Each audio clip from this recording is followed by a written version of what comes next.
Good morning, everyone, and thanks very much for joining us for our brand new bi-weekly Build Your Brand webinar series.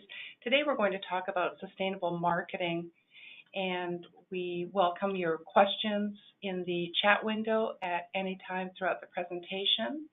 And a little bit of housekeeping. I think everybody's on mute, so the chat box is there, and we'll try to get to your questions throughout the presentation. If we run out of time, we'll definitely respond back by email.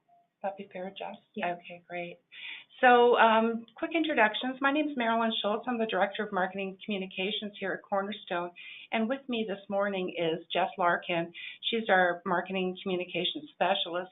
And we couldn't be more happy to present to you information about sustainable marketing, all designed to help you grow your business and get some tips and tricks on how to network and how to build your brand and how to utilize resources available to you. Before we get started, I just wanted to talk a little bit to you about a few things going on here at Cornerstone. If you have not already done so, please consider visiting our website and looking at the Cruise in the Caribbean information. We're offering an incentive trip to all brokers that qualify. Qualification period started January 1st with sale dates effective January 1st. So you may have already qualified and you don't even know it. But please take a peek at that. And I don't know, we're really looking forward to that cruise next year, aren't we? Mm-hmm. It's been fun doing the marketing for it. And all you have to do is register, and that's how we track your points. And all the qualification information is on the website, or you can talk to your Cornerstone rep about it as well. Something brand new that we launched earlier this year is the Resource Center on our website. What you'll find out there is the individual folders, group marketing folders, group knowledge-based folders, a lot of resources available to you to quickly access carrier product information. For the individual brokers that work in the marketplace, the FFM resources are out there as well. We have marketing pieces out there that you can look at, and we'll talk about those a little bit further in this presentation today as well, right? And in addition, Cornerstone publishes white papers on a regular basis. Have a peek at those. There's a library of those, a lot of interesting topics. So we invite you again to visit our website and check out the Resource Center. And finally, a little plug for our webinar series that's coming in 2019.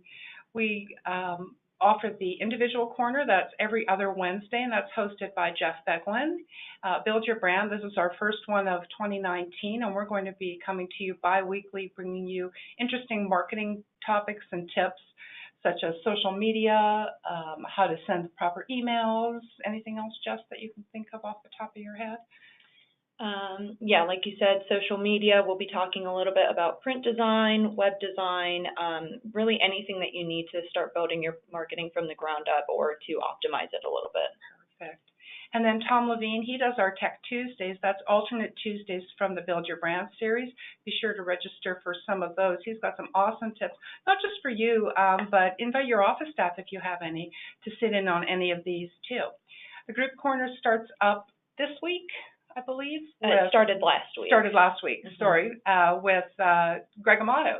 Mm-hmm. And Greg was hosting Carrier Partners and will continue to do so every other Wednesday, right? I believe so. Sorry, every other Wednesday. I'll get my dates straight here. Every other Wednesday. So look on Wednesdays for the individual corner, and then the following week the group corner, and you'll get in touch with all the different carrier reps, and they'll be talking about their products. Something very special this year is the Cornerstone Corner. That's going to come to you periodically on Thursdays. So typically every other Thursday. For the month of February, we have Dennis Haywood from Social Security Solutions doing a two-part series, which you really don't want to miss. Everything with respect to our webinar series for 2019 can be found on the event calendar at on the homepage of the Cornerstone website. So be sure to visit there and sign up for any or all of the webinars that you'd like to attend in the coming months.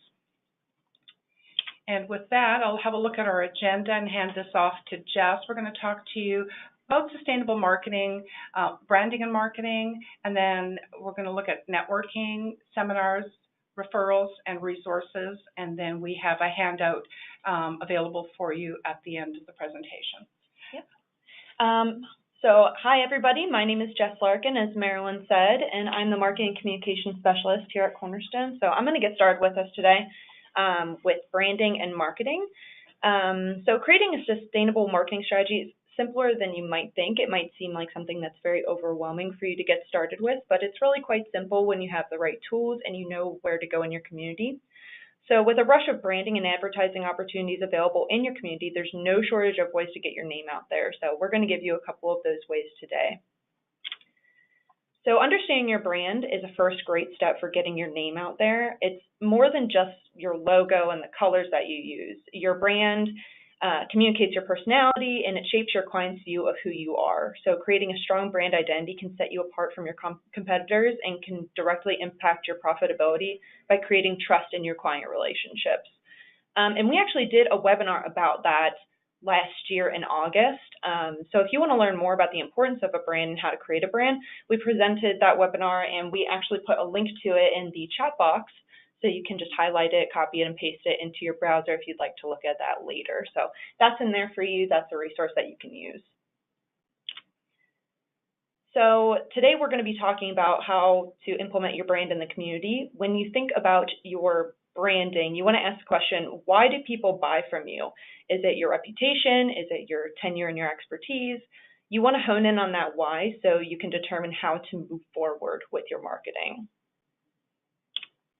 Once you have your brand in check, there are a number of opportunities within your community that can boost that message, including school systems. So that's both collegiate and high school systems, and places like the Chamber of Commerce. School systems in particular, they offer numerous options for branding, including the athletic and theater events that we've all been to. So think about the program books, the scoreboards, the flyers, and everything that you see around the school during those events. That's great real estate to get your name out there as the expert in the community. Even sponsoring spirit wear or giveaways like foam fingers are a great way to get some exposure. So those event takeaways, stay with them, and your name and phone number are going to be on them, and that's what they're going to see every single time they use it. So you also want to consider the volunteer and charity opportunities that are within your community as well. So booster clubs, fundraisers, and what's great about participating in these events is that the only resource that you're giving up at that moment is your time. There's no money involved in participating, and you're able to build relationships in the process. So you're dedicating your time to your community and getting to know the people within it. And it's a win-win marketing opportunity for everybody. You're helping your community and you're helping your business. Local fairs, health expos, and other community events are fairly inexpensive, and they're a way to get your message out to a high volume of people in one spot. So you go to a fair of 3 days and you have a booth and you're running into hundreds of people within that time. That's a good way to get a high volume of people in one spot. So like I said, sponsoring a booth or offering a branded giveaway, it's a great way to get involved and to meet with your future prospects. It's also very interactive, and it gets your prospects engaged from the get-go. It's definitely an idea worth the very little money that it could take. So a booth at say a school fair could be, $50. You can also consider offering pens, keychains, and other kind of swag or memorabilia with your name and contact information. And that's just an easy way to get your name out there after the event ends. So people are going to keep that pen and they're going to run into it whenever they're diving in their purse. You want to continually be a presence in your community, so befriending councilmen and councilwomen can be beneficial for growing your business as well as getting involved in local government. They're a major touch point in your community, so their referral is going to be very, very valuable. So make friends with those people as well. You can also post your flyers and business cards with permission in certain locations within the area. So local restaurants, community centers, your church, golf courses, libraries, pharmacies. Is there a restaurant that you frequent that has ads on their placemats? Those types of ads have great shelf life. They're going to be there for a very long time. And the recognition does wonders from converting prospects into clients. So people are going to continually see that, especially if they're going to be a regular at that restaurant. They'll continually see your name and your phone number there. You can also sponsor a fishbowl drawing where Customers can put in their business cards to win some sort of prize. You can post a tearaway flyer in your church's bulletin board, ask to put your business cards on the reception desk of your local recreation center. There's a number of ways within your community that you can be a presence. The idea is to get your name out there as the subject matter expert. So talk about your tenure and your expertise. Let them know that you are the go-to agent in your community for their health insurance needs. And you don't want to forget about print media either, like your local paper, church bulletins, newsletters, mailers. Those are all great places to advertise, and often they're at a very reasonable cost. So one way is through advertorials. Your local papers are always looking for content. So these are valuable because they enable you to show your expertise. An advertorial is an advertisement disguised as a regular piece of content, and they're a hit today because you can't really tell that they're an ad. They just fit in like the rest of the content in the paper. So your local business courier magazine, for example, offers this type of content. It's called native advertising, native content. So these mimic real editorial content, but they serve to accomplish the goals of the brand. So they're still going to see your name at the bottom while you're giving all of your expertise about the one thing that you know really, really well. So they're going to want to call you when they read it. So the content is promotional, but you want it to read like any other editorial. So your editorial should be about 70% content and 30% promotion, because if it's too much promotion, people are going to tend to look over that in favor of heavier content within the paper. So you don't want it to be entirely promotional, so keep it to a minimum. And as I said, the idea is to get your name out there, and a well-placed advertorial in your local paper can be a valuable tool in generating local leads. And as a bonus, typically a free or discounted ad within the paper or on the website, that's usually included with an article submission. So that's something that you can try to bargain with and see if you can get on the side as well. So reach out to your local paper to find out what advertising opportunities are available to you. And like I said, the Business Courier does something similar as well. So if you're in Cincinnati or in Cleveland, there are a number of different papers in your area that you can use. So branding can be pretty tricky. So if you need help with creating flyers or business cards, we actually have a folder within our resource center where there are a number of ready-made flyers that you can use, as well as a request form that if you want to have a custom document made, you just submit the form and we will get to it and we'll discuss how we can make that flyer for you, or a postcard, or whatever it is that you need. And I also put a link to that as well in the chat, so link to the resource center so you can access it from there. Thanks, Jess. That all sounds perfect, and it's a really great segue into talking about networking. When Jess is talking about branding yourself, we're talking about getting your name out there, and most of that's in print form, or you're giving something away with your name on it. When we talk about networking, that's you as a person getting out into the community and getting to know people and getting them to know you as well. So we talk about what kind of networking are you actually doing. And as we go through this section of the presentation, we'll talk about different ways that you can network, and hopefully we'll touch on one or two that you haven't thought about in the past. One example that comes to mind immediately is when we talk about belonging to a networking group. B&I, we put that up as the shining example of an excellent group to belong to. You're going in to network with a group of like-minded business professionals, and you are the only person of your profession in that group. They don't allow multiple of the same professions in that group.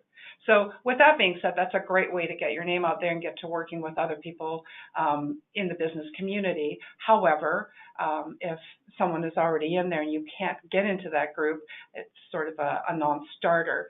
But there are several other groups like that available. So that's why we brought B&I up. So if you are part of a chapter, a local chapter, that's perfect. If you're not, check to see if you can become a member of a local chapter.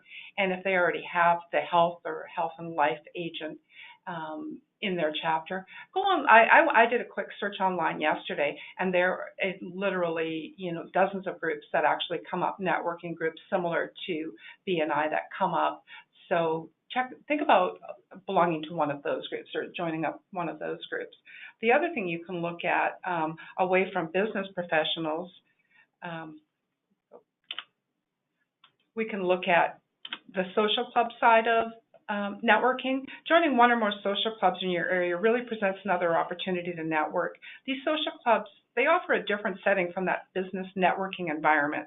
They allow you to cultivate relationships with members who aren't necessarily restricted to business professionals per se. So you're not limited to those fraternal organizations either. I know we've listed, an Elks Lodge, and the Loyal Order of Moose kind of thing. Check out other things, other kinds of social clubs, like a meetup.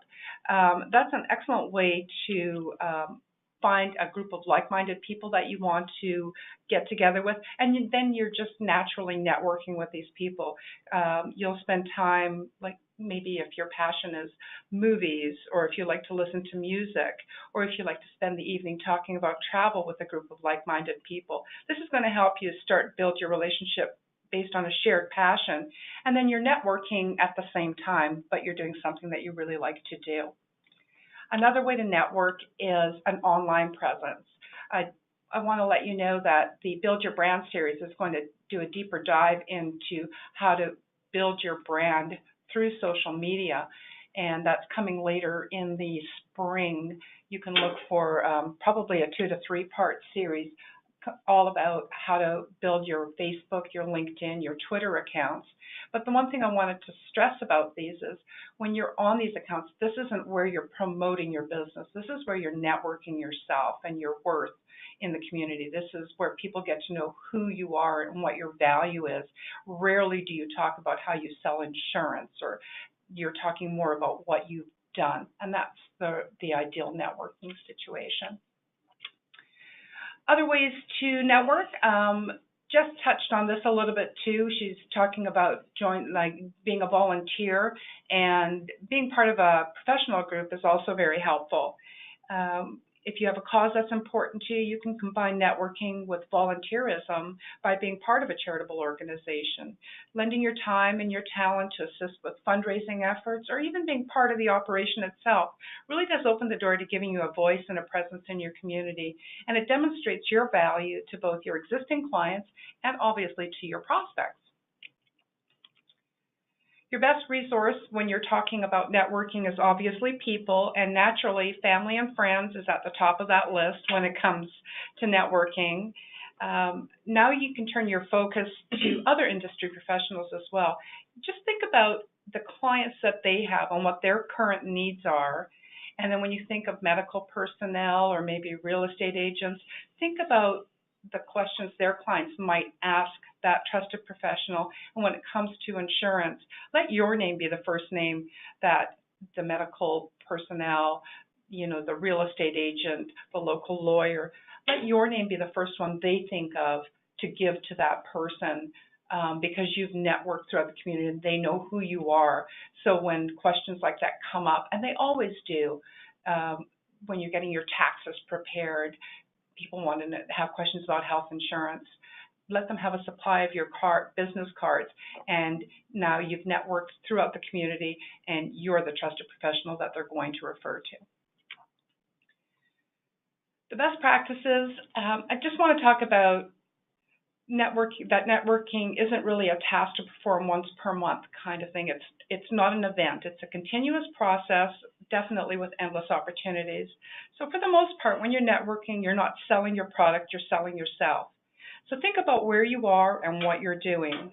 I think about doing a volunteer opportunity, and maybe you're doing a 5K run and you're in there gathering pledges and collecting money for your charity. You're not there to sell insurance, but that giving back to the community and giving of your time and giving of your knowledge when applicable, that's really true networking. That's going to go a long way. I think it falls in line with staying in the present moment too. Always when you're networking and you're talking to people, keep your attention focused 100% on who you're talking to. We just jotted down 2 ears, 1 mouth. That's sort of a given, that you actively engage in listening to people. And don't overcommit yourself. You don't have to say yes to absolutely everybody you talk to. If you're at a big event and it's all that I'll call you and then maybe you're not going to call that person.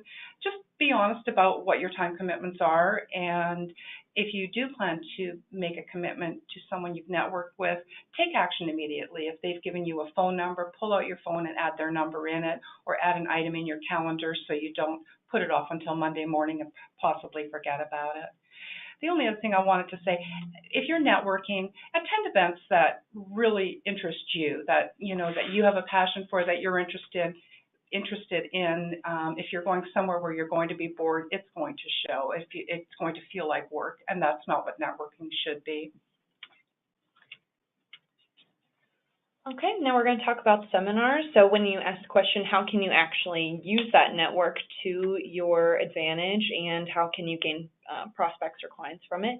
One avenue is through seminars or workshops. So we suggest partnering up with those people in your network, like the financial planners, the CPAs, the attorneys, to put together some sort of seminar. That way you can split the cost of actually hosting the seminar, and each party will come away with a whole new group of prospects from your partner's client base. But you want to be sure to keep these seminars quite educational and generic in nature, and avoid adding too much promotion, but you can distribute business cards at the end to do a little bit more prospecting. And then that takes us to referrals. So everything all ties into one place, but why do you like referrals, and how do you use referrals? I think if you ask anybody why they like referrals, they're going to say, well, it generates new sales. In addition, it also means that your networking is really working, and it also shows that others value the work that you do enough to refer someone to you for help.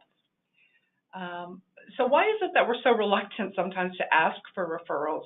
It really can be awkward, and sometimes it seems self-serving, but most people truly don't mind if you broach the subject and they're happy, and if they're happy with your work that you've done, they have no problem letting other people know all about it.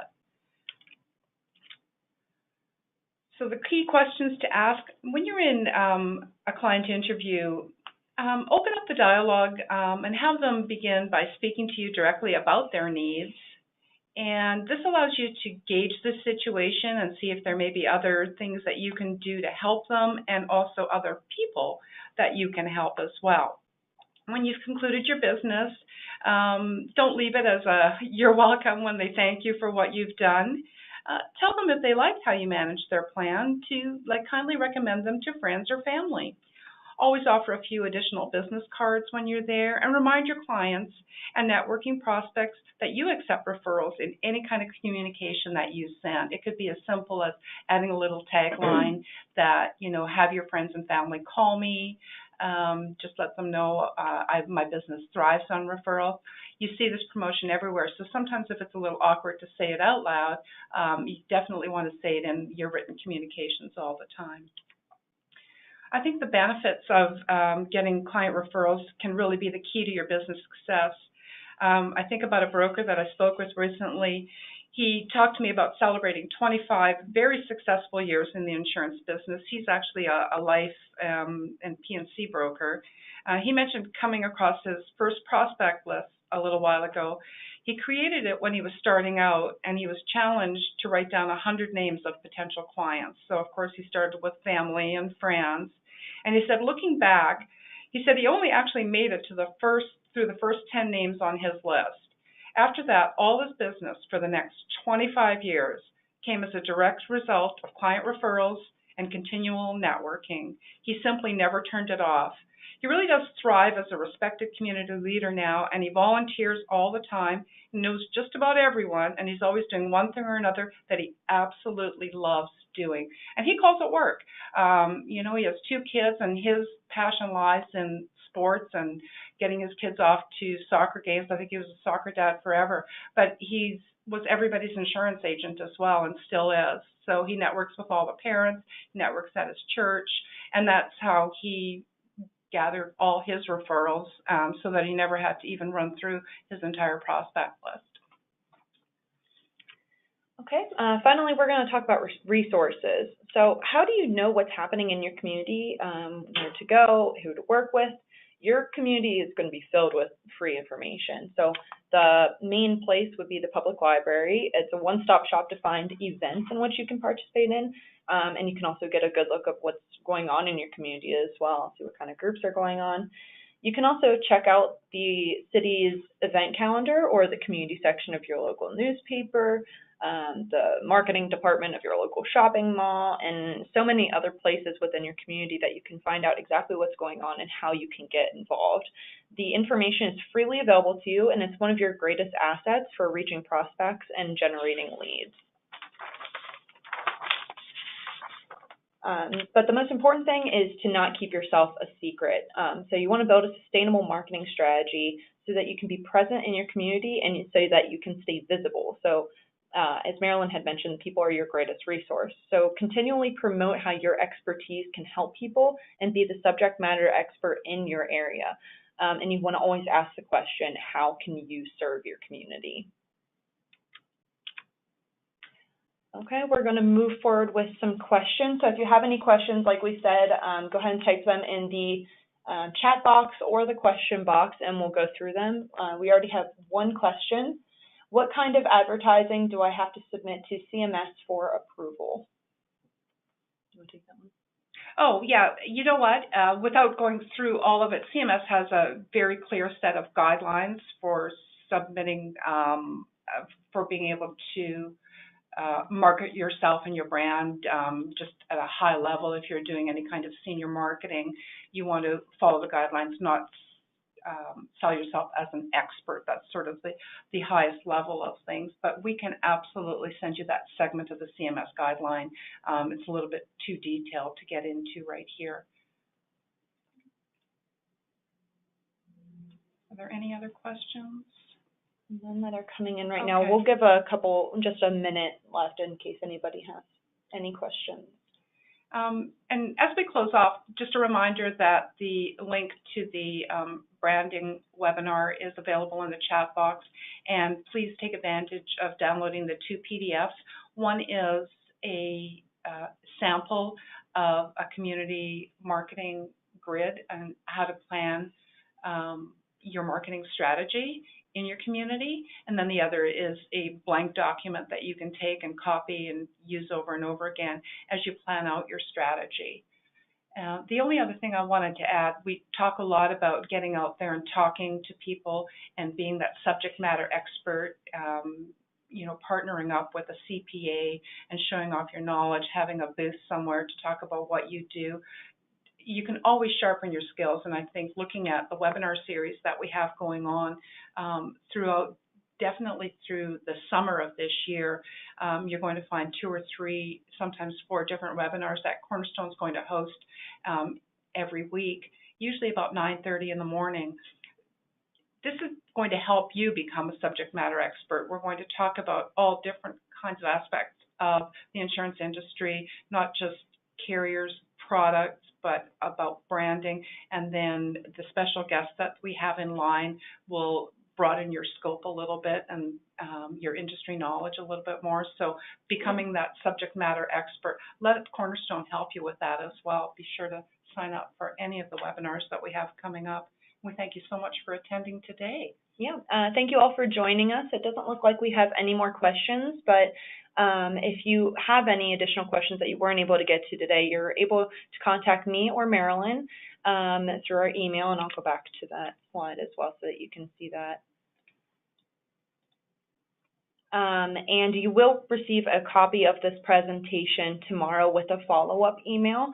If you do not receive a copy of the presentation, feel free to email me and I will send you the link. All right, thank you everybody for joining. Have a great day.